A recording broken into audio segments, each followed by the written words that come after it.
Hello and welcome everyone to another Optosys webinar. We're very glad to have you with us today. And once again, thank you for attending in such a large number. Today, we have a big subject in front of us. It's the advanced exam design.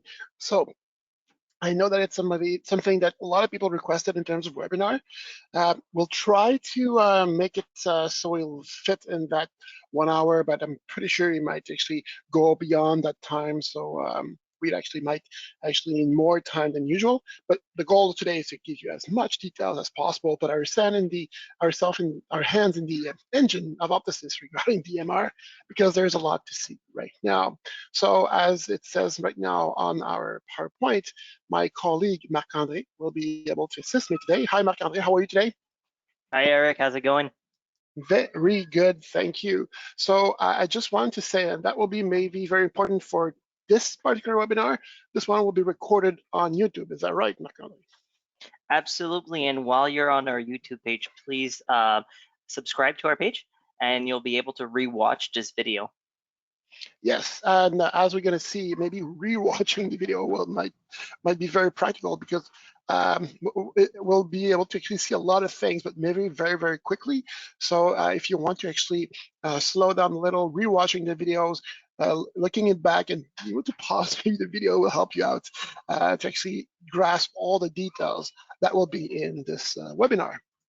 So Marc-André, I think that our attendee can ask a question during and after the webinar. Is that right? Absolutely. So using the little question window on your GoToWebinar settings, you'll be able to ask me a question and I'll either answer you or interrupt Eric while he's presenting. Exactly, and of course at the end we'll have a 15-minute question period where you'll be able to ask your question either by writing it, or you can actually ask your question live if you wanted to. So let's start with short poll, please. Marc-André, so I just want to know a little bit more about yourselves in terms of attendees. So who do I have in front of me? There's a lot of people attending today, so I just want to see the statistics. Perfect. So first question on screen, how long have you been using the exam module? Is it less than a year, between 1 and 3 years, or over 3 years? Yes, exactly. So please use a little white dot to answer your question. Of course, here, while you're answering, it's important to understand that even if it's been a long time that you've been using the exam, maybe you don't have all the latest updates integrated in your exam, and we'll be able to help you out during that webinar. But also the newest user might not actually grasp all the details about the exam. So I'll try to actually make those two type of users benefit from those webinars. So do we have an answer for our poll today? Absolutely. Again, if you feel like the white dots aren't getting pushed, you could always try to use the little square on the top right corner to kind of minimize your window just a little bit, and usually that fixes that issue. But I think that's almost everyone. So we'll go ahead and share results on the screen. Oh, the results is actually very balanced. So perfect. Priority. Exactly. So pretty much new ones and old ones pretty much at the same rate. So that's perfect. So I'll be able to actually make sure that everyone, the new users, but also the experienced users, but having maybe an older template, will be able to benefit from all the changes that we applied recently and all the little details that actually might be either missing from the first training or from the recent training. Perfect. And just to, so we don't actually stop during our design webinar today, I think we have another one, Marc-André, to Absolutely. ask So have our you users. ever used the exam design module? Simple yes, no question. Exactly. So if you actually design your own exam letter, form, or publish your own version of it, make changes, I want to know. Of course, if you just called us, so we make the changes ourselves at OSI support, that doesn't count. But if you actually did get your hands dirty in the design, I would like to know the percentage of people who have done that yet. So once again, click on little white dots will allow you to answer the question.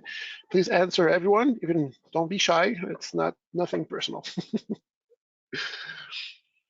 Very good. So let's take a look at the answers, Marc-André. So a majority of people, shy majority, actually didn't never went to the design. So actually, I'll try to actually take that into account. Maybe start from maybe a broader distance when I'm going to get into the details. But there's, once again, for those people who never went into design, there's a lot of information. So don't try to take notes of everything I want to say.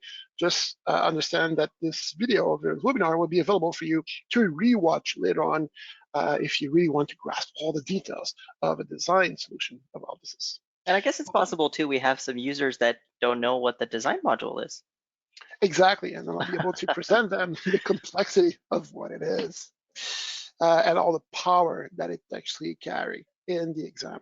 So thank you for everyone to participating in our poll. Actually, it's very important to understand where people are coming from.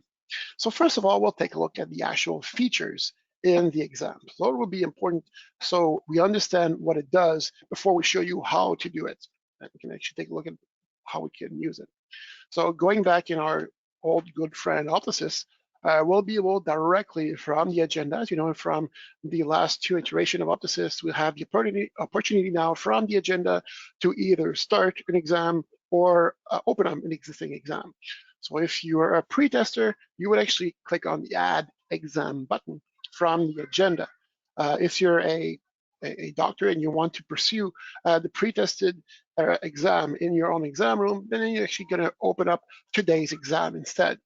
So just for this webinar, I'm going to add a new exam. And of course, if the patient had a visit today, along with your default values, we'll get at that very soon, you'll have a complete uh, window to start the exam. Of course, that's where you'll be able to modify from those default values regarding which template you want to use, regarding what type of starting default values or previous exam we want to start with. But at least you'll have something to default on. So most of your patients might actually answer those criteria, so the staff doesn't have to change anything, because yes, it's most of the time it's the staff who starts the exam.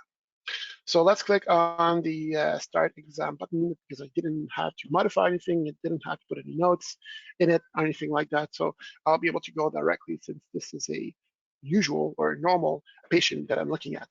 And this is my exam. So in that exam, I'll be able to see that we have identification here, along with the case history, a patient history. So we have a lot of information here coming from Optosys. So by example, we have the data names, data labels, sorry. Data labels allow us to actually import information directly from the patient file. However, for the one who doesn't know, those data labels can be refreshed at any given moment. So if you want to change the patient name because you realize in the exam room that the patient changed their names, you can minimize your exam at any given moment and modify the patient info. However, once you go back in your exam, you won't see the change right away. You'll have to right-click on those data labels, and then you'll be able to refresh the values. So if you have, let's say, ophthalmologists of the patient or GPs that are not yet entered when you start the exam, but you enter it as you go in the patient file, or maybe it was entered later on by a pretester, then you can refresh that information in your exam. And the same thing, by the way, for those telemetry, the telemetry time that we have, it could be imported from the system value, so that, let's say, I don't know, 2:11 p.m. can be refreshed at 2:22 if you refresh it at that time to specify when the drops have been put in the eyes of the patient. Those are the data labels. Of course, we have all that, a lot of different options. So the drop-down menus. So once again, about 3 versions ago, we added the opportunity or the availability of the free text in the drop-down menus. Of course, if you don't have it, it's because you never implemented it in the design. So you're not bound anymore with the choices in your drop-down menus or having to add something to it. You can just free type whatever you want in there right now. For situation where we can have more than one option, like medication or allergies, we still have those selection lists. Of course, it allows you to select multiple items at once, which is very practical for those situations where can have patient with 1 or 25 medications. We also still have the ink canvas. However, now we'll see later on that we have the option to start our drawing with whatever tools that we want. So instead of having to draw with a freehand tool, we can actually draw a line exactly where we want it to be. And those lines will look much more professional if we use that instead of us trying to draw it with the freehand tool. I'm going fast now because I want to go in the design very, very soon. Of course, here we are in a what we call a master template. So it's a collection of small templates. We can see it very quickly just by looking our section panel on the left side. So we'll have our exam section that we have right now, but also we'll be able to play with available sections. So here, the big advantage of using the section is, first of all, that opening the exam will actually be faster because we don't have to include everything. Because if a patient requires a advanced testing, like a color vision D15 or Ishihara or a certain glaucoma check, you'll be able to actually drag and drop it wherever you want in your exam and then do that test. But since those tests doesn't really apply to every patient, maybe a minority of patients, we don't want to pollute all the exam with a D15 if you don't want to use it. So it will allow you to use it only when you need it. And they'll make your base exam more portable, faster to load, and faster to use, and also smaller, so you don't have to scroll that much, but also still allow you to actually treat all those complicated cases depending on the case. So you'll have pretty much all the options that you want using the sections. And I'll show you later on how to define those sections and even go from a full, what we call brick exam that hold together and separate it by sections. So yeah, looking at the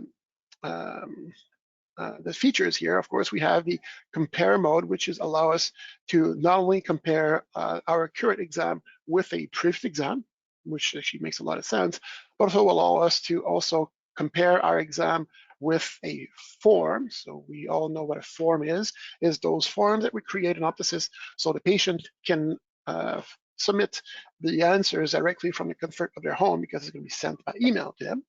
Or we can also send those forms to any email address, like your own email address, that you can define on an internet device and lend that device to the patient so they can fill out the form in the waiting room if you wanted to. Or, I don't know, in their car, maybe. Maybe the case very, very soon. So yes, so here the whole principle not only is just to show you how to create those forms, but also making sure that those forms will be able to talk with the exam, meaning that you'll still be able to use that Control K and Control Shift K to bring information from whatever it's compared at the moment with the current exam. So if some of you think I'm talking Chinese now, actually Control K allow you to bring a specific field from a previous exam to the current exam, and Control Shift K allow you to bring everything from a specific section or page from the previous whatever exam form or letter you're comparing with into your current exam. So Control K and Control Shift K, K as in the letter on your keyboard, of course, like kilo. And yes, we'll be able to compare also your exam with a previous letter.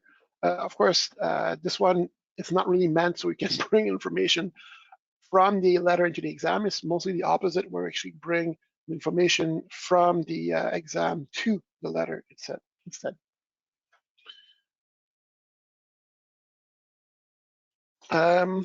So yeah, okay, that's good.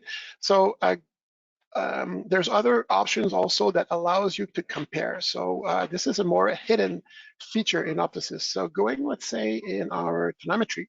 So if I put in some telemetry values, you know that since version 32, that it's now available for everyone, if you can define normal and abnormal values, where you can actually specify that if a value is out of a certain range, it will appear in red. We'll take a look at that in the designer, how to set it up.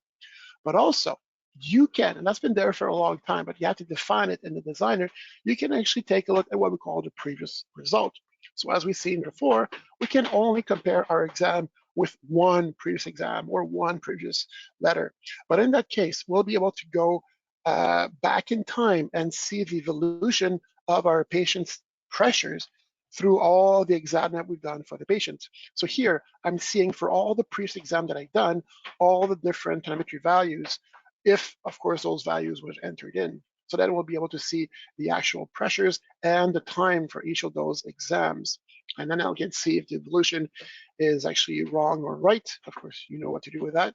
So that at least the goal is to make sure that we have access to everything, and we can create those previous results with pretty much everything we have in terms of final RX, in terms of drawing on the anterior seg, where we can also right-click and view previous result when you see the crusting on our lids of a patient. So there's a lot we can see in the past, and we're not limited to that one exam. So there's normally no point of comparing with a 3 years exam or 4 years exam, because the previous result, if it's configured correctly, will allow you to see it. Also, in the exam, if you want, we can also create groups that will allow you to copy the OD section of your anterior sag into the OS, and of course, vice versa. So using the right click, you'll be able to copy groups together so they fill out to be the same thing. And of course, same thing in the posterior seg. Maybe the therapeutic RX is a good example. So from there, we'll be able to enter, of course, information in it. But as soon as there information, we'll be able to populate letters from it. So a lot of letters can be done. I'm pretty sure that you'll have one for the one who uses the exam, of course, like a TPA letter, a referral letter, a cataract letter, and so forth. So here, since the version 42, the latest one, we're going to have access to buttons to create those letters. Again, I'm going to show that to you, but it's important to understand that those buttons can be attached to a specific letter or not. So if I wanted to have a generic button where I'll be able to choose which letter I want, I can. So even if I have 25 letters in my database that I can use, either from an everyday basis or one per year basis, I can just click on a button and Optosys will show me all my list of letters I can start with. Very good. Of course, we can, as you know, maybe you don't, maybe you don't. In here, from anything, we can actually export directly to the summary of the patient. So you can always export a certain value or a field in the patient summary so we can see it from the first page in the tab of the exam. We're also going to be able to import what we call knowledge base that will allow you to actually import predefined phrases in your exam directly where you are, so you don't have to actually retype the same phrase over and over again. So that's brought in by the combination of a control and the space bar. So control space bar allow me to paste predefined phrases. And I'll show you later on where to define those. But of course, you can also create them as you go in your exam by clicking on the little plus sign. So you can actually add a lot of those phrases if you wanted to. Okay, so I think that we went over pretty much everything in terms of features in the exam. Do we have any questions so far, Marc-André? Thank you for asking, Eric. So far, no questions. Oh, actually, one of them came in. I'll let you proceed with it, and I'll analyze the question and interrupt you if needed. Thank you very much. So yes, that's for the actual exam features, and we'll see in the design how to create those. The other thing that I wanted to show you is the default values. So some of them might actually ask yourself, well, Eric, you started your exam, but it's actually much quicker than what we do in the office. And that's only because I've created the right default values for me. So in order to do those, you'll go under Admin, Application, and Default Values. And by the way, I know that since those webinars, for the one I actually attended, the other ones, admin is very important in Optosys. That's where you define a lot of your values that will allow you to optimize your use of Optosys. And it's the same thing for the exam. So under default values, going in the exam tab that will show up very quickly, I'll be able to specify, by example, if I want to have my compare mode left to right, some of you uses a portrait mode tablet to do your exam. So then it might be too small to do that side by side. So it's better to have them one over the other, so top and bottom. Then the synchronous scrolling, sorry. I recommend you, that's a tip I'm giving you, to always say yes. Why? It's because when you're actually on the scrolling on the blue side where you have your current exam, both exams will scroll together. However, if you don't want to scroll together, don't change your default value. Just actually scroll in your red previous exam instead, and this one will not be synchronized. So that's why I give you that tip. Always stay the synchronous scrolling in default values, yes, because that will allow you to actually synchronize from one side and not synchronize from the other side. Where it would just say no, you'll never be able to synchronize until you actually click on a little link at the bottom. So it's easier to do it this way. Then we have attachments. So if you attach like visual field, OCTs, retinal pictures directly in the attachment part of the exam, you can define directory where Optosys will go directly. So you'll save a little more time there instead of searching and browsing on your computer or on your network. And we have 3 of those, let's say, shortcut. So you can actually, if you have visual field, OCT, and retinal pictures that actually are saved somewhere on your network or on your computer, you can have a different shortcut from each of them. Then we have the automatic lock. So the automatic lock here represents the time it takes before the exam cannot be modified by somebody else than the provider or the doctor of that exam. So if you did an exam, only yourself will be able to unlock it. However, nobody else will be able to unlock it and modify it. They'll be able to view it still, but they won't be able to modify it. And because of the College of Optometry, we need to actually remove that right that you have to unlock it at a certain point. So you have to decide what's reasonable. And then even yourself, whatever number of 90 days, 180 days will be there, even yourself won't be able to modify that exam afterwards. Then we have the default value. So that's where everything comes into play, where I specify which template I use the most, which is normally the full eye exam that you use the most, I'm pretty sure. And then I can specify the start option either using the default values, mostly if you're a new user of Optosys, or with the values of a previous exam. Of course, it will still ask you which previous exam it is, and then you'll be able to define it yourself. But at least you don't have to actually anymore to select it. It will be selected for you in terms of which start option we want. A little hint, once again, personal trainer hint, if you don't want the staff to become lazy and always create a full exam, even if it's not, you don't have to actually put that template there, because we realize that if you give a default to your staff, the one who's going to pre-test, they'll be less inclined to take a look at or think to actually change it every time, because they do a lot of exam every day. So if you still want them to choose a right template every time, just remove that default value and then they'll have to select it. But at least if you only have 2 type of exam, I know doctors only have 1, well then you can specify a default value then.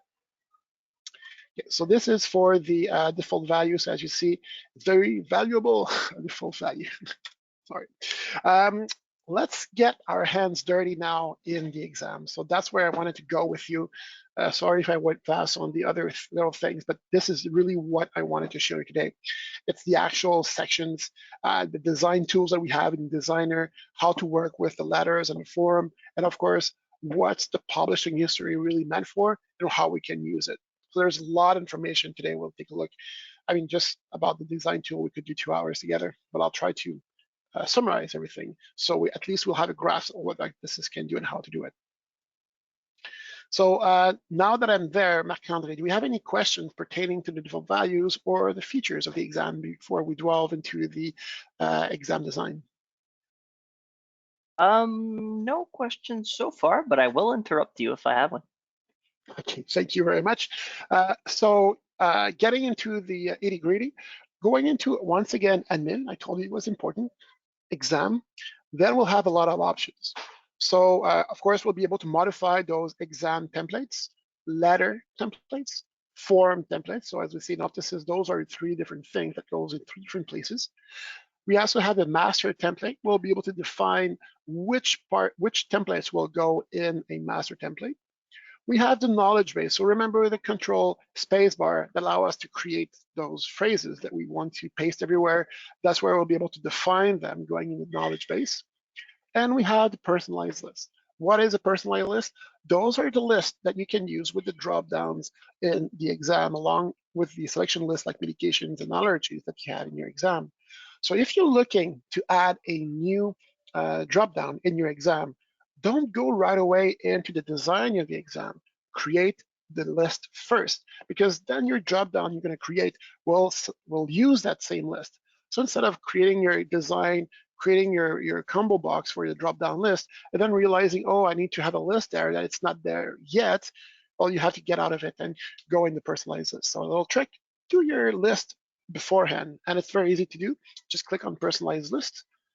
In the type, create the list that you're looking for. So you're looking for a surgery list, and then you click on save, of course. So you create a list with a title called surgery list that you made available in the exam, the letters, and the form.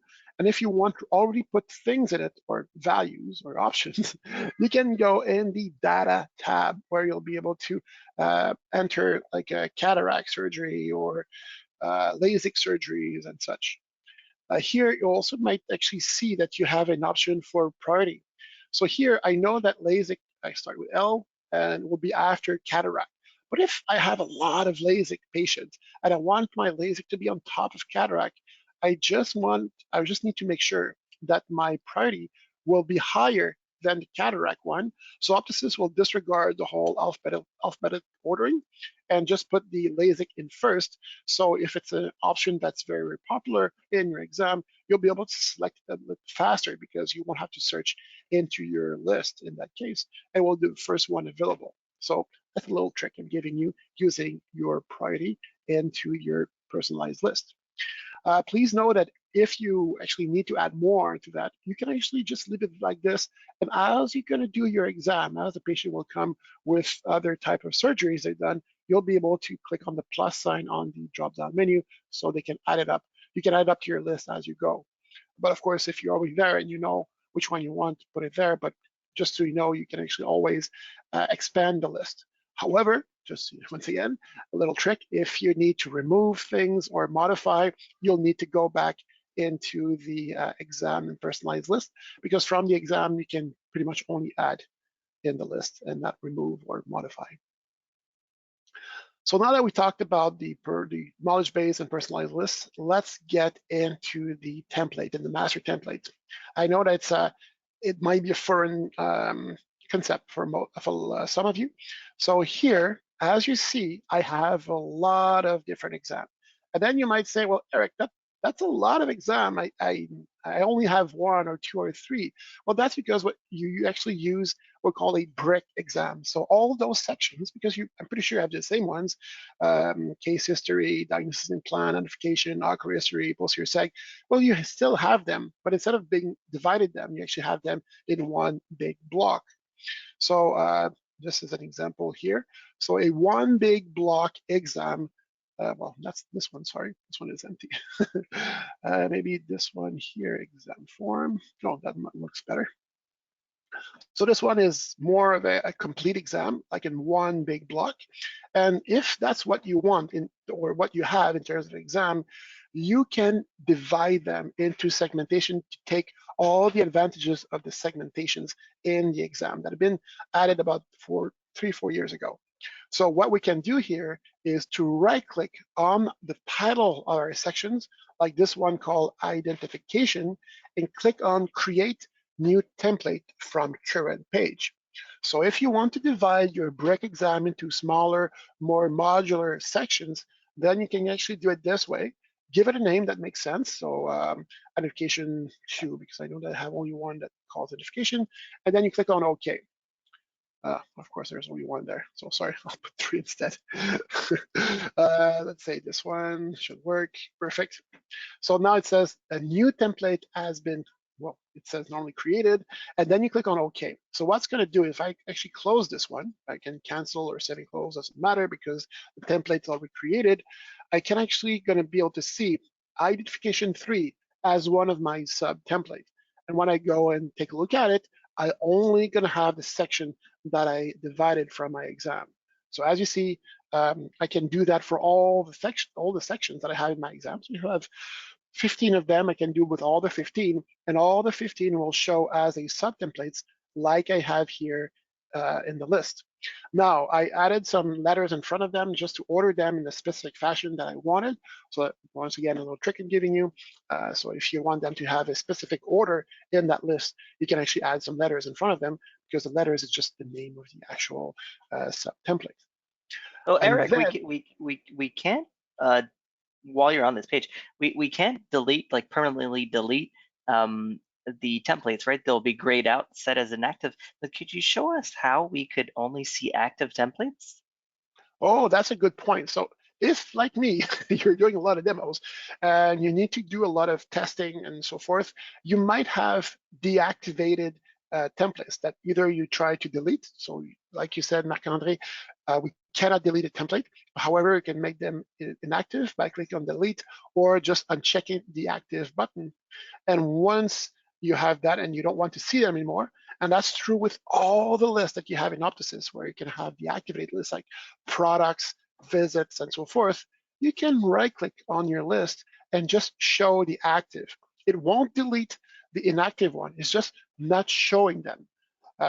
So just so I better understand, I can also only show the inactive if I wanted to. Doesn't make a lot of sense, but it's just show you that I can toggle between all the options that I have, or only the active, only or the inactive. So we can clean up a little bit that list so you don't have to actually bother about the other ones that are being deactivated. Thank you, Marc-André. That was a good question.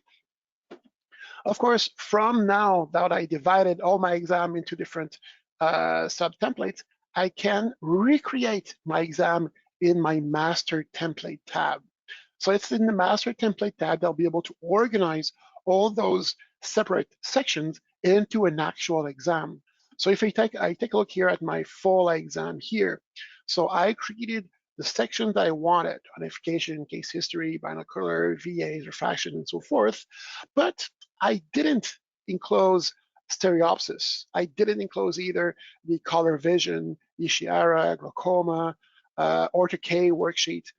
Those, I let them there, so when I need it, because they're not as popular as the main ones, I'll be able to drag and drop it in my example only when I'll need it. So it makes it my exam is a bit lighter because all those sections that we don't use very often can be left out for most of my patients. And then that's why the opening up of my exam will be faster, because I don't need to load that much data like I do normally. It's just logical aspect of performance. So that's where I will be able to actually create my master templates, specify if it's a master template for my exams, for my letters, or my forms, because yes, I'll be able to use segmentations for my letters, my forms, and I'll be able to specify which part I want for all those type of exams, but could be also for letters, forms, and so forth. And then those other sections that I still have in my list that of course are published will be accessible for me to add into my exam, and of course also available for me to duplicate, like the final RX if I want to have 3 final RXs, just to bring them 3 times, and that's it. Very good. So here in the templates, I have all my templates options, and in my master templates, I have the organization and the ordering of those templates together the way I want it to be. So once we're done with the segmentation, then we'll be able to get into the details. We'll talk about the letters and the form later on. So going into the details, let's take a look first at the identification section, because that's where we'll be able to define those type of field called data label. So here, I'll just gonna open up my section a little bit more because we're gonna do some testing. So here we are in the designer per se. So we have a lot of tools to work with here. We have filing tools, editing, alignment, converting, auto create labels, toolbox, documents, and so forth. And we have the components themselves in the actual form. And each of them will have a specific property set, depending on each of them. That will be different depending on what I want to achieve. So what I'll try to do first is the toolbox. So first of all, we have the label. So a label is really what it is. So it's just a label is just there to actually represent what's beside it. Then we have a data label. So that's a bit more efficient, where actually it allows you to take information from the patient file. So I talked a bit about it earlier on. We'll be able to fetch the information from a current exam. So today's exam doctor, today's exam type, I can bring that in. Current patient information, of course, that might be the most used one, where I'll be able to import, like we see on the top, their basic information. I'll be able to also to use the last contact lens or spectacle RX. So if I wanted to know the last spectacle RX with the VAs and everything, I'll be able to import that in. Of course, there's only value to it if the patient actually uses that RX and actually wear that RX. But anyway, you'll be able to do it. Next recall. So if you want to show on your exam the next recall, because remember the recall creates itself at the arrival of the patient, we'll be able to see it. You cannot modify it, but at least you'll be able to see it. Same thing for the previous exam information or any system values. And that's where we'll be able to actually specify the current time of the day. So that might be nice for those telemetry time and whatever time you want to record in our exam. And yes, we'll be able to right click on it to refresh that time when the drops will get into the patient size. We also have text boxes. So text boxes are, again, pretty simple. So as you see, I create them by drag and dropping from my toolbox in my exam. So I'll be able to here to actually enter a default text. If not, a text box is a one line maximum type of box. So it's really one line text box. I think that's the maximum height that we can give it to you. We can make it very small, but the point is that I cannot actually enter a second line in that text box. For that, I'll need a memo box just beside it that will allow me to go as big as I am in terms of memo, depending on how much text I will need for this one. And of course, I have defaults and so forth for that memo box. We also have a float box. So I just put my mouse over that integer box for you first, and then a float box second. We'll take a look at them, if you don't mind, in another page called the refraction, because that's where you're going to come very, very handy. Same thing for the float box. The combo box, that's where we'll be able to actually specify a drop-down list. So as you see here, like I said, when you create your combo box, first of all, there's only one option we can select at once, and I'll have to select the source. So if the source doesn't exist, I want to create something new. I hope that you created your personalized list beforehand. So then I can specify that this will show me the allergies. Then I can even specify a default, so no known allergies in that case.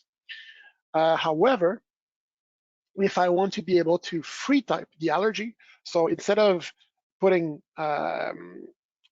actonal in terms of allergy, I want to specify the actonal deadly if it actually just be beside it, so that actually I'll be able to, if I click on free text, be able to actually put that extra text beside it, or just put anything else than what we have in the list. So free text gives you the best of both worlds. We also have a list box. So the list box is pretty much like the combo box, where you have a drop-down list. However, this one will allow you to actually select more than one option at once. So here it's mostly used for medication allergies. We have very long lists of where a patient can have 1 or 20 of them. So then it allows me to actually put as much as I want, depending on the size of my box. The only thing is that here there is no free text available, however, but you'll be able to select your source like we just did for the combo box in exactly the same way. We can even also put a default if you wanted to. So that's for this one here called this one here, list box. Then we have the date picker. The date picker, it's there, so you can actually specify a date in your exam very quickly. Once again, if it's a recent date. So let me just add it in. Here, another checkbox, sorry, date picker. Here, that one here, when you press on the 15, show you this month calendar. Of course, you can go back to the previous month or the next month, but don't use it, let's say, for last eye exam date, because if the patient told you it's been 3 years, you'll have to go back into 3 years, month after month, and specify an exact day and month where the patient might not even remember when that's exact day and month. So the value for that date picker is really for a recent date or a recent future date. Then we have, like I said, the checkbox. checkbox is the only tool that allows you to have the label included in it. So you don't actually have to put a label like we did on the other one beside it. There's already one. The principle here is that we can put the label either on the left or right side of the checkbox, depending on our preferences. And of course, it can be defaulted to be checked or unchecked. We even have two styles for it, one with kind of a shadow in it and one without. We also have a group box. So actually this one on the top, the gray one, oops, sorry, here, is a group box. So I can define my group box to specify or include a number of fields that I created. And of course, I can give that group box a name. So I'll just call it test. So all those are my test fields, obviously. Um, and that actually allow me to just visually specify that those fields are coming together. But you have to keep that in mind. It's just a visual assessment. So this won't have any effect on how the fields will come together or not. It's just as a visual, allowing you to see the details. And then I can introduce the colors because that's where all the colors will become very handy. So if you create those boxes, let's say for your pre-test sections, one for autorefractor, tonometry, pachymetry, and so forth, well, you'll be able to specify maybe a specific background color for those pre-test section. So the pre-testers will be able to know exactly where to go at any given moment, and training in new pre-testers won't be as long because they'll know exactly where to go and where to enter the information if they need to. So, and also for you, if you want to define which section will come directly from the machines and which section for you are important or not, you can define different borders and background colors. So all the fields in that specific group box will have the same label in a way. And by the way, all the fields in Optosys can have different colors in terms of foreground, in terms of background, and so forth. So you can really make it look good or look very, very bad, I guess. So of course, the principle here is just to attract the attention on those words when you actually add different colors and different labels on it. Eric, one question I've got here is, can I Please. change the font and color, like of the text, of an actual text? Oh, let's see, Marc-André. So yes, absolutely. So wherever you are, you're going to have a font and a color option at the bottom. So yes, you'll be able to change the font. So if you want to go very fancy and put the date of birth and the patient name in a Algerian font, well, go ahead and let yourself crazy, and you'll be able to actually achieve what you wanted to do. You can also change the size of the letters or the words. So yeah, you can really put emphasis on the section of the exam that you want using those colors, the bold, the underline, the italic, and so forth. Eric, also while we're here, we might as well answer another question. In the properties tab, if you could open that up for me, what's the difference between a name and a data name? Oh, that's a good question. Actually, the name is a name of the field per se. So that's going to be so no field in Optosys can have the same name or the same data name, but the name is what will actually be in the database. So just make sure that you don't want to have the same name, but the data name is what will be needed to communicate between the exam and those letters and forms. So a data name is what will actually link or specific field in the exam to show to Optosys that it's the same field in the form. And when I export my form into my exam, they need to talk to each other. So the data name is really what allow Optosys one template to talk to other templates or other forms and letters. And the labels are only labels, by the way. So that's just when you're going to do your selections and so forth, you can use labels instead. Thanks, Eric. Very good. So yeah, so actually in the toolbox, we still have to take a look at the rectangle. So rectangle, a little bit like a group box, will allow you to group things together, but without the title on the upper left corner.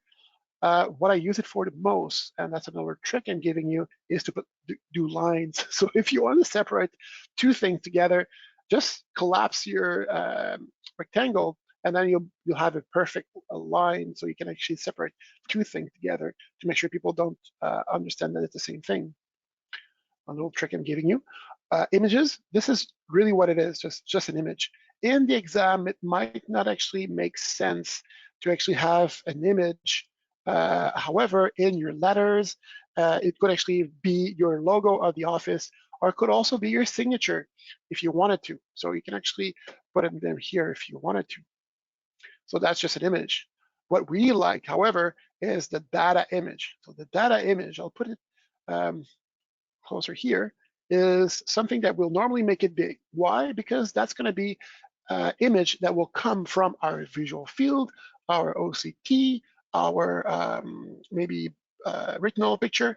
And as I'm going to do those tests with the patient, I can import from a predefined folder the picture of the patient. So I can have multiples if I wanted to. I just have to right click in the exam and then you'll be able to import it from whatever. So just select, the last one that you've done in terms of order, and then it will actually come up directly in the exam and attach directly in the exam. So this is a per exam type of browsing that we can do to attach the picture manually in our exam. So that's called a data image. We also have, I'll just make it big, smaller so I can do the other ones. We also have an ink canvas. So the ink canvas is this thing, I'm pretty sure that you have them in your interior seg, posterior seg, where you'll be able to draw on it. So once again, we have the option here to start with different colors. So if you don't like to use a red because it's too aggressive, you can actually have a different default color, a different pen size in terms of how bold you want the pen to be, and of course a different shape.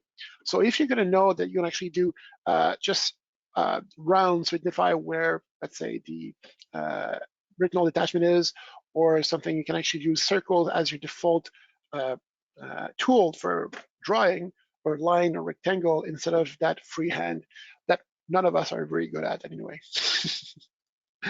And at the end, we have the magic action buttons. So if you don't mind, I'll go into the refraction section now, because that's where I'll be able to show you a lot of those details and how they work. So, and that's also where we mostly going to do the groups. So in the refraction, we have those buttons here. So yes, we can attach any type of picture in our buttons. So here, I'll be able to specify in my button which group it's actually linked to. And I'll be able to specify also the action of my button. And in the latest version, as you all know, we added a lot of new actions we can do. So now we can copy a group. So you can actually have a button that will copy your subjective in your final. You can have also assign RX. So when you actually export the RX, it will also allow you to put your password to sign it. So there's a digital signature that actually going to be applied on the RX when you print it. And of course, if you want to print the exam either in your exam room, or you want to print it at the reception desk, but you want to print it yourself, you can click create a button to export and print an RX also. We'll see later on that we can also create a button to start a letter. So when we click on that, we just have to specify which letter will be started. And if I don't put anything there, that's where Optosys will just ask me every time we click on that button, which letter I want to use. So even if I have 25 letters, I don't need 25 buttons. But if I have, let's say, my most top 6 buttons or 6 letters I use very often, well, I can do those 6 buttons, or maybe a 7th for the other ones, but at least I'll be able to do them very quickly. So I can create my 6 more popular letters very, very quickly without having to select the letter either. So pretty magical. So yes, so here I want to talk also, I skipped on 2 things on the toolbar, which is the integer box and the float box. So the best application for that is for those powers that we have, well, in optometry. So the first one is the float box. Float in mathematical terms mean with decimals.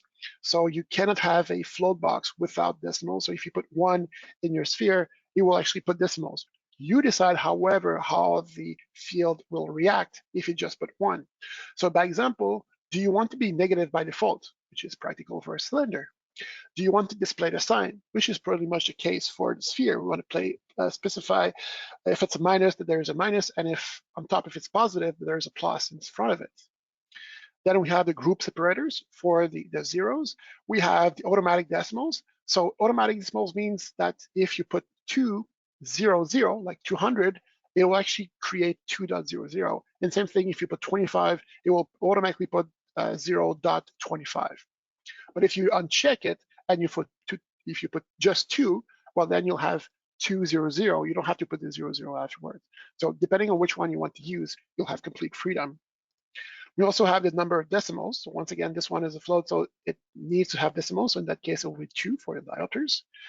The non-significant zeros will be practical for axis, which is, of course, a integer box. So integer means, once again, in mathematical terms, that this one have no decimals and will never have decimals, which is great for axis. So here we'll be able to specify that this one have 3 non-significant zeros. So if I put 1, it will automatically put 001 for me. The same thing, if I put 11, it will be 011. Then we also have the step value.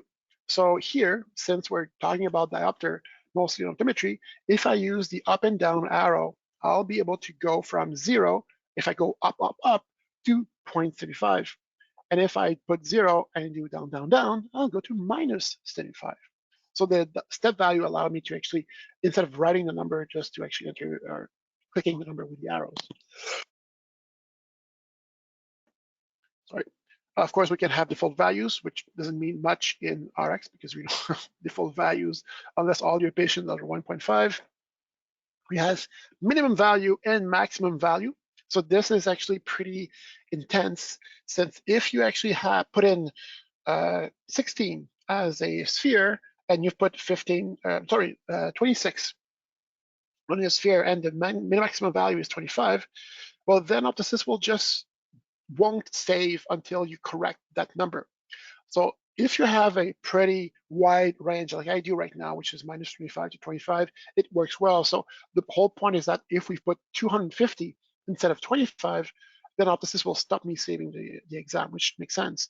However, you don't want to be too strict, because then if you put minus 15 to plus 15, and you do have a patient that's plus 16, well, then you cannot actually even save your exam with that value. So don't be too restrictive. And we also have the min max, which is where if you actually go over that range, or outside of that range, I should say, it will appear in red. So if you actually have one of those 16 sphere for your patient, it will be red. It will still allow you to save your exam, but it will actually attract your attention on saying, well, this is a patient that has 16 sphere. And the same thing for telemetry values. Everything that's numerical can have those normal min and normal max. So we're not finished yet, but I want to know, Marc-André, do we have any questions so far regarding the tools that we have in the designer? Sure, maybe you could help me answer some of these. In Ontario, are we allowed to have a computer-generated signature on the optical prescription? Not, well, yes, because in Ontario, you still have unfortunately the option to stamp your stuff. So yes, you can actually have your signature. However, Optosys goes beyond the printed signature. We actually have, with the sign option in Optosys, the ability to digitally sign the RX. So the actual RX that we have hard-coded in Optosys, if you put on your 6-digit password, when there's a signature there, nobody except for the doctor who knows that password can modify that RX. Even if we print it out, only the printout will have the signature on it. We cannot even do a screenshot of it and change the signature. It's really, really secured. So that's a way to make sure that when you give out an RX to the patient, it's really the optometrist RX and not anybody's RX that you're giving out. So I hope this answers the question. Any other good question like this one, Marc-André? So that's it for now. Thanks, Eric. Perfect. Thank you very much. So those are the details for the float and the integer. So we use it mostly for this. What's also very important, and maybe pretty much in that section on top of that, is the group. Yeah, so if I go to that import, export, and copy option in here, I'll be able to specify which field goes in which group and what it is. So here, an example is that I'll be able to specify by example, that this is a sphere OD. So I just gonna do that here. And then I'll see that this is sphere OD, but it's part of my subjective refraction. So this actually allows me to say all those fields, the cylinder, the axis, and the VAs are all part, if I look at here, at the subjective refraction group. And of course, your group have actually have the exact same name, so this recognizes it to be the same thing. And the same thing for your final. They always have the same name in terms of groups, but they all have different fields. So one will be a cylinder OD, one will be a sphere OS, but they're all going to be part of that final RX spectral. So that will allow us, when we create those buttons, to specify which button goes where. So in that case, we're going to be able to copy a group. So if I select something else, I click on copy a group, and it will ask me which group I want to copy, and or in which group I want to copy it, I should say, and in which group I want to copy in this one. So this one is the group to copy will be subjective, and the group assigned to that button will be the final RX. So that will actually have the subjective copy in my final RX when I click on that button. So normally every one of your RX group should have their own groups. So that's a very important notion, because not only will allow us to actually copy stuff within the exam, so in the previous, in the subjective, or the auto in the subjective, and then the subjective RX, but also will allow us to send out and export and import from the exam and to the exam from the patient file. So when we're going to export the final RX, Optosys will know to export all of the final RX into the patient file, along with the uses, the notes, the prism, and so forth, not forgetting anything, because they're all going to be part of my group. So contrarily to what we might think, it has nothing to do with the group box whatsoever. The group box is only for aesthetic purposes, just to identify this thing going together. Other thing that might be important, so if you wanted to have, we saw earlier on that we have the previous result notion in the exam. So here I'll be able to specify that we have the previous result option for every field. So if I wanted to have my previous speckle or my refraction and so forth in my previous result, which is there right now, I can do it. So a little bit like the group notion, just give them the same group name, but give them different order, because it's going to show as a grid like we saw in the exam. And then you just have to define which one of those fields would be in the first column, which one is in the second column, and so forth. So in that case, I made my sphere OD, cylinder OD, and axis OD on the first line, and then I continued with my OS information. So then I'll be able to see all my previous order or fraction values from all last 10 exam if I wanted to. So this is called previous values, previous results, sorry. So I can actually see previous exam values, the evolution of the patient, without having to compare multiple exams together. I'm gonna actually let out for this webinar the external equipment, because that's mostly us that doing that normally. However, if you want to take a look at the layout, it will just give you the coordinates of the fields. And like we saw earlier, if you want to modify the font and the colors, well, you can actually do it field by field. One little trick I'm giving you when we say field by field, if you want to go faster and you want to actually have the same color for multiple fields, well, just use the control button on the lower left corner of your keyboard and select the fields that you want before you modify their properties. So in this case, if I want to put the background thistle, I'll be able to do it at a glance this way without having to go to each field one by one. And by the way, it's the same thing if you want to group a thing together. So if I want to put all those 4 fields the same group name, well, I just have to change the group name in my import export copy. So whatever information I can change for multiple fields, I can. Of course, I told you that we can use the control button to select multiple items at once. However, sometimes we need to select a lot of information, a lot of fields together. And in that case, I might want to use the rectangle. So if I drag and drop my mouse over some fields, as you see, they're going to be selected depending on which one I cover with my rectangle. One of the applications for that is the alignments. So once we're done with the exam, and that's very important because um, we don't want to do the alignment every time we modify one little thing. So when you're very satisfied with the way you place the fields together and the way your your number of fields are done and what type of fields or component you use, then you're ready to align to make it just look better. And then we can use alignment. So I'm going to align middles here. So as you see, they're all going to be aligned on the same coordinates.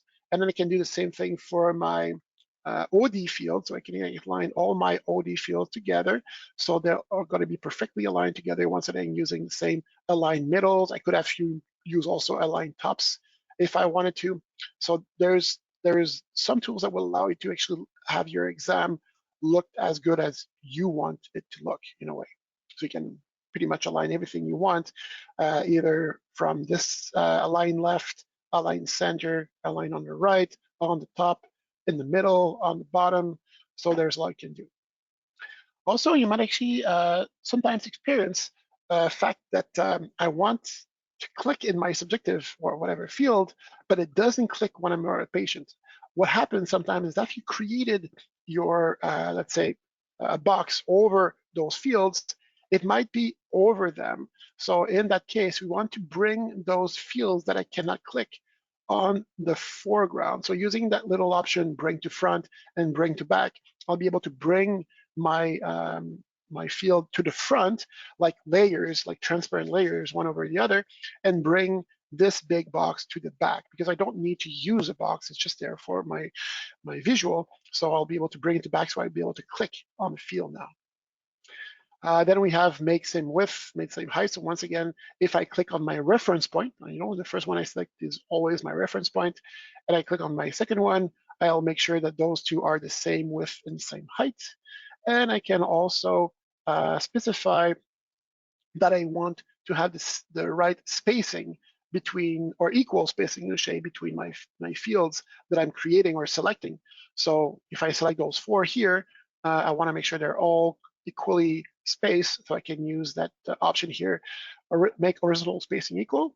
And if I want, I can actually increase the spacing, decrease the spacing, or just remove the spacing altogether so they'll be very, very, very tight together.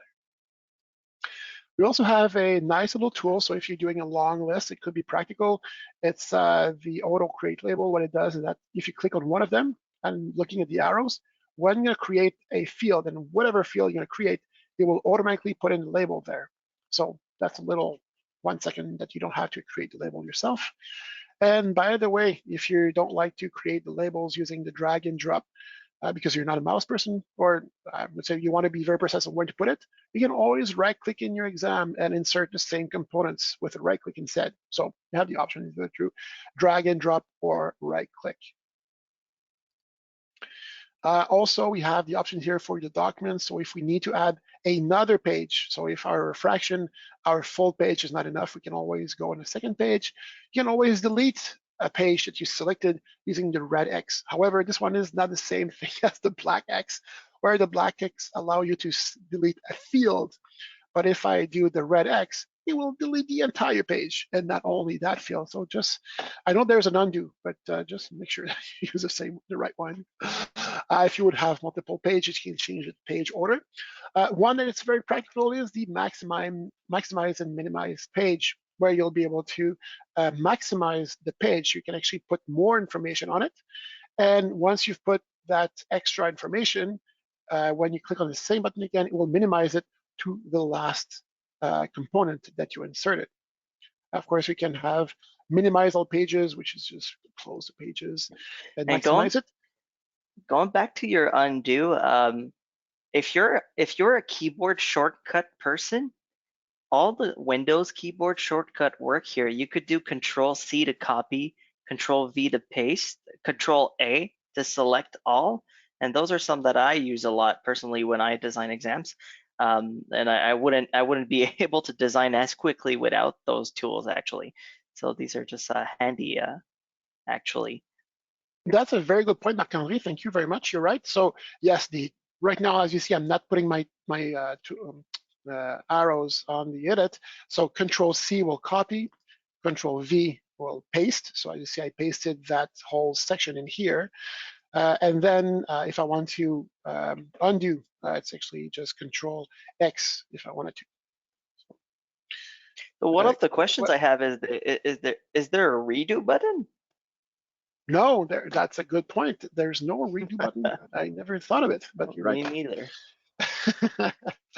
One other button that's important is a tabbing. So once again, just like the alignment, keep it for one of the last steps or design in your exam. This will allow you to specify the order in which you're going to tab your cursor in your fields. So right now it's very, very practical for people who are not mouse people, where they prefer to use a keyboard. So going from one field to the other, just a tabbing function. And of course, you decide what's your tabbing. So if you want to go from the previous pictorial directly to retinoscopy and then to refraction and then to final RX and go back to subjective, you can do it. So just by clicking on the fields, and I just see as I click them, maybe in the wrong order, but that's the order I want them, um, they'll be able to be specified the way I really want them to. And of course, you have to do that at the end, because if you would actually add a new field at the top, well, you have to redo it altogether. So it's just a thing that you do at the end, just to make sure that all the fields, all the tabbing is correctly ordered. And I give you a big hint here: use the tab. The some people might actually say, "Oh, I'm more a mouse person," but the tabbing will allow you to be much faster, much quicker with your exam, because well, everything is a muscular memory. So as you're going to do 12 exams per day, you're going to get much faster doing your exam than using the mouse going field by field. So that's a little trick I'm giving you to be expert in the Optosys exam, not in the design, but the actual usage of the of your exam.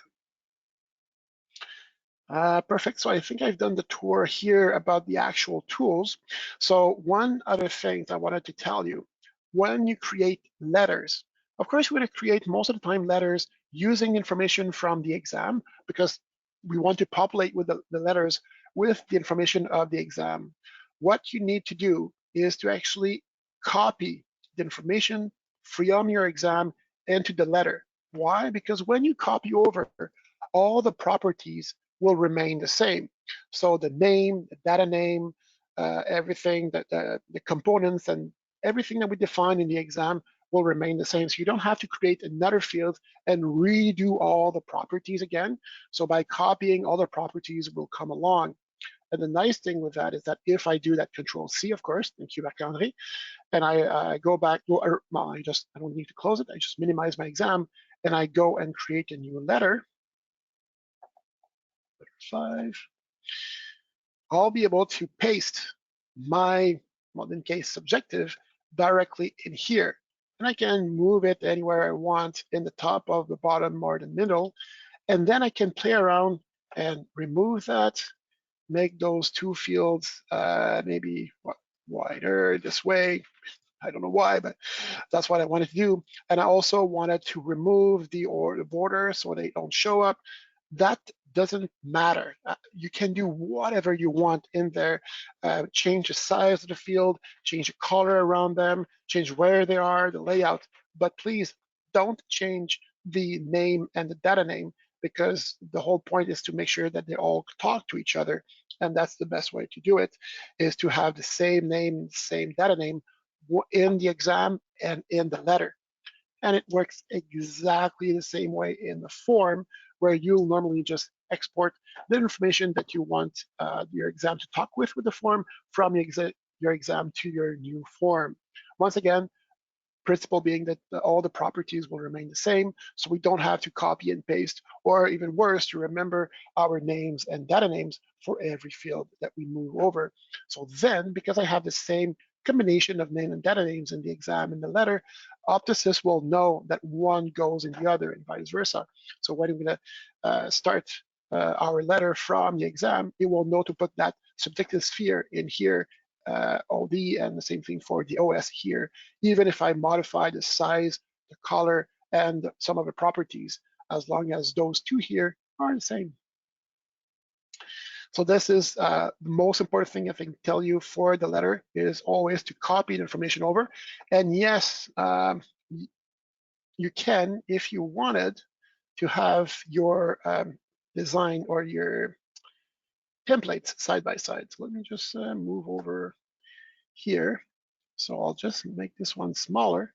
Of course, my screen is very small right now, but you guys have very wide screen, and then you'll be able to benefit more. So here, if you want, you can actually select in one of your exam templates, have your letter template open at the same time, and just once again, well, I'm going to select the order of fraction just for this example, Control C, Control V, and then there it is. The order of fraction is there with the same color, the same personalization, and everything.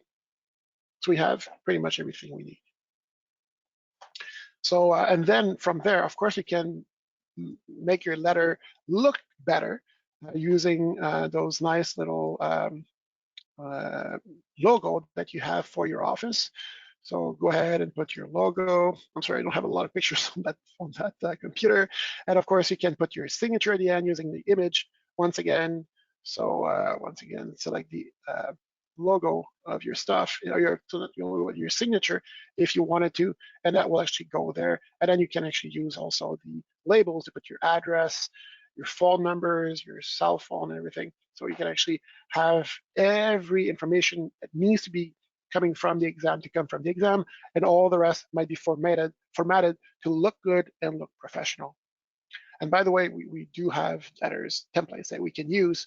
However, you'll need to understand that those letter templates doesn't have the same data names and field information that you have made in your exam. So we might have to redo those ones, but the format can be kept in terms of patient name, information about the ophthalmologist, and so forth, and TPA letters and so forth. So do we have any questions so far, Marc-André, about the letters and maybe the grouping or the data names maybe? Thanks, Eric. No questions so far, but if anybody has a question, don't be shy. Ask us your question. Please. So yes, so that's why the name and data name is so important, because it allows the exam to talk with the letter and the forms.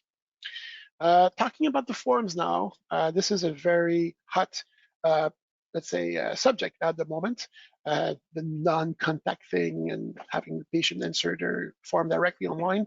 So yes, this will allow you to actually send a form directly to the patient prior to their exam. So you can actually either compare it with your exam when you do it, or just ask your patient if they actually went outside the country, if they have fever or if they're coughing, I guess. So here, yes, this is just an example, a very complete one where we just copy and paste the whole case history so the patient can enter their own information. I wouldn't recommend it because it's too complicated for a patient to see, but that's mostly the idea behind it, is to make sure that we have the same component in the form that we have in the exam. So if you wanted to, we could import all the answers of the patient directly in our fall contact lens exam and so forth. So that's very nice also. So once again, I don't mind if you resize, if you actually remove the border of your fields or anything like that, it will still work. The important thing is that the name remain the same from the exam into the form, like we do for the letters. So once you understand the importance of that name and data name, you pretty much grasp how to create those letters and the forms. Using the same tools, by the way. So if I'm in the letter, I want to modify my letter, you go on the design, and you'll still have all the design options that we have in the exam. Every type toolbox documents are available for you. Perfect. One other thing that I wanted to talk to you about is the publication. So publishing an exam allow us to make sure that the exam evolve, so we can actually make changes to exam, but you don't have to publish every time. So by example, if you're working on one of your exam section, but you're not sure if you want to make it available yet or not because you're not finished, well, you maybe forgotten to put your personalized list in and so forth, just design it, save it, but don't publish it. And as soon as you're going to have, well, everything ready that you think that you want to test it with a new patient, then you can click on publish. And you'll see a number of publications at the bottom.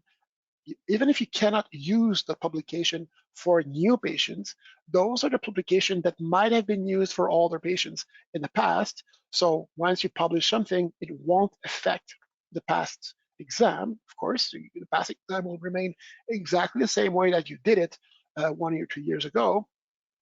But if you want to say, oh, I lost a certain thing that I wanted to do in the exam and it worked better before I published a new one, you can always double click on past publication and just once again copy the section that you wanted and paste them in the new one.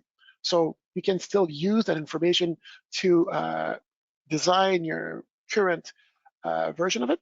Uh, but of course, you cannot use previous publication. You cannot start in your exam with a previous version of that template. You can only use the current version of your templates. Wow, that's a lot of information, I think. Do we have any questions once again, Marc-André? Yes, actually, I've got a question here. If I'm creating a form with the data labels, when I email them to the patient, do they receive it with their information? Oh, that's a good, yes. Thank you very much for the question, whoever asked the question. The form in itself, yes, can use every component, but once it's sent to the patient using the communication or selection, we're limited by the number of components we can use. So if you want to take note, image, data image, ink canvas, data labels cannot be used when we send the exam letters to the patient. And if we set up some properties like a required field, it doesn't work either. So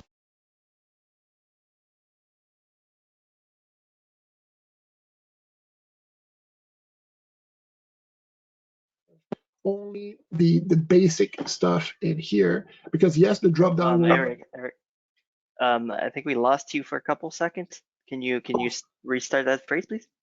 Yeah, absolutely. So what I was saying is that here we'll be able to use most of our basic fields if you want to send it by email.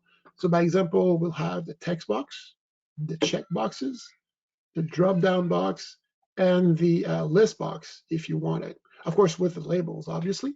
But yes, some other boxes, like I said, the ink canvas and the other ones cannot be used when we send it by email to the patient. It just doesn't translate very well in HTML. That's why. Any other good question like this one, Akale? Actually, why not? What is the most current Optosys version? So I think we're in 42.23, right, Eric?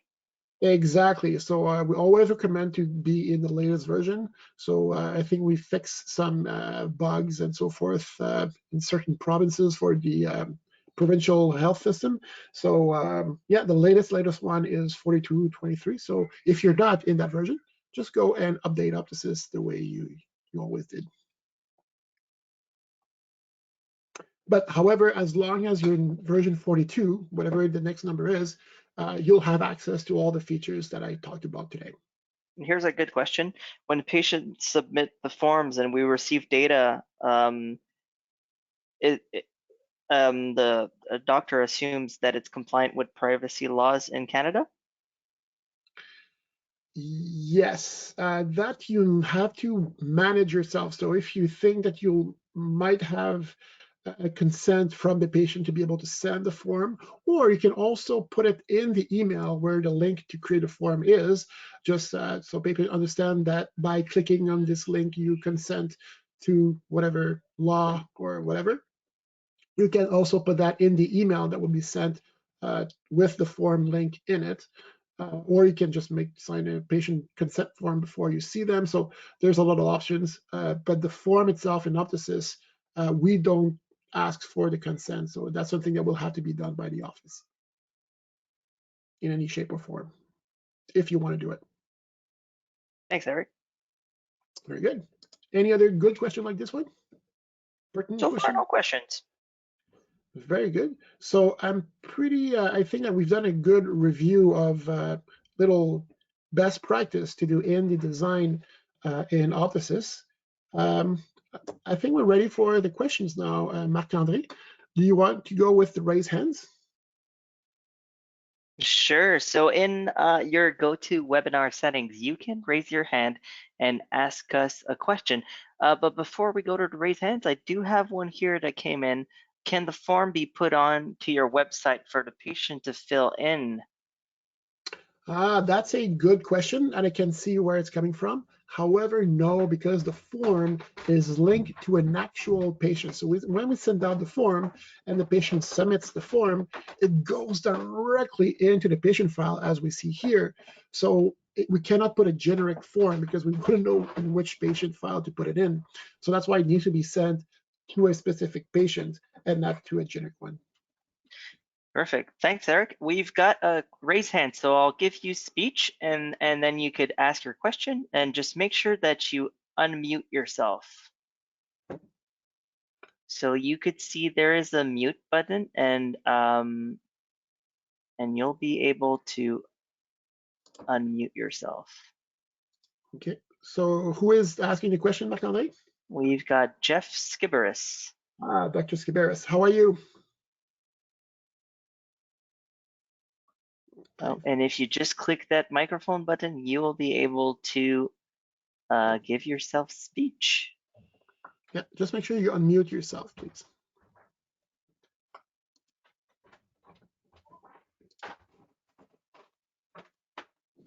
Okay, it might be a raise. Hello. Oh, there we go. Can you guys hear me? Yep. Yes, now we can hear you. Barely. I want to know, how do we access the existing templates you have?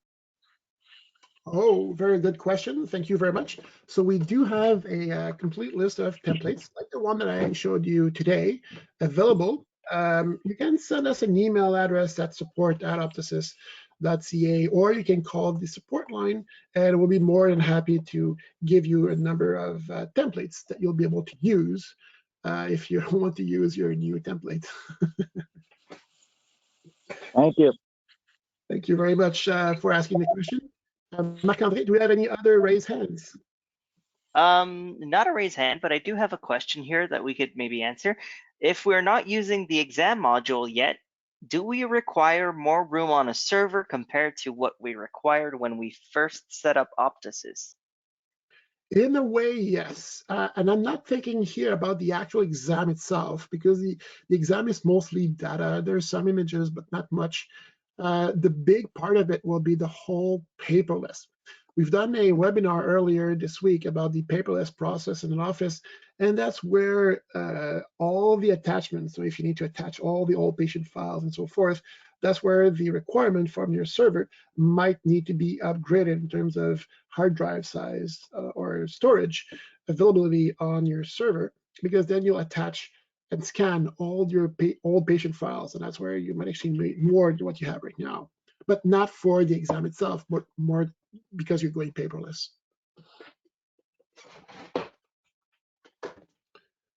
Which is something Sounds important. good. And Thanks, you can Eric. review that webinar on our YouTube channel from earlier this week. Okay, so here's a longer one. Let me read this one for you from Cynthia Willis. In the newest Optosys version, is it possible to create a therapeutic drop prescription directly from the exam form? We currently have to write the TPA RX in our exam form, save and close the exam, and create an RX letter, which is quite time consuming, especially if the chart notes have not been completed. Oh, yes, absolutely. So I'll go into that therapeutic here. So you can create the buttons that we talked a bit earlier on. So we remember in our toolbox, Dr. Willis, using the action button tool, we'll be able to drag and drop it in our therapeutic RX section of our exam, make it maybe a bit bigger like I do. And then under content, I will define that my action that I want to do from here is to start the letter being, of course, the therapeutic letter that I created beforehand, and to select that letter. So right now, let's say it's letter number 1. So then when I'll save and close and publish that design of a template, I'll then be able to use that button to create the letter directly from the exam. So no more having to save and close the exam, add an attachment, select which one it is, and create it, you'll be able to do it directly from the exam. And the big thing is that since we specify which letter it was, you don't have to define it later on. So we will know exactly which letter to open up using the field that we already have populated in the exam, so it also populates in the letter. I hope this answered the question. Van, yes, she replied, "That is awesome. Thank you." I hope we answered all your questions. Again, if you have any questions, don't hesitate at all. But I believe that's it for the questions there. Well, thank you very much, everyone, then, for your participation. It's been very, very great from all our participants. Hopefully, you learned something today with our webinar. If you want to go further in the analysis of your own templates and letters, once again, don't hesitate to call our support. Our full team is here available for you, helping you through this time and allowing you to get better or to be better once we'll all open up 100%. But in the meantime, have a very nice day, stay secure, and hopefully we'll talk to you in a future webinar. So once again, thank you. Bye-bye.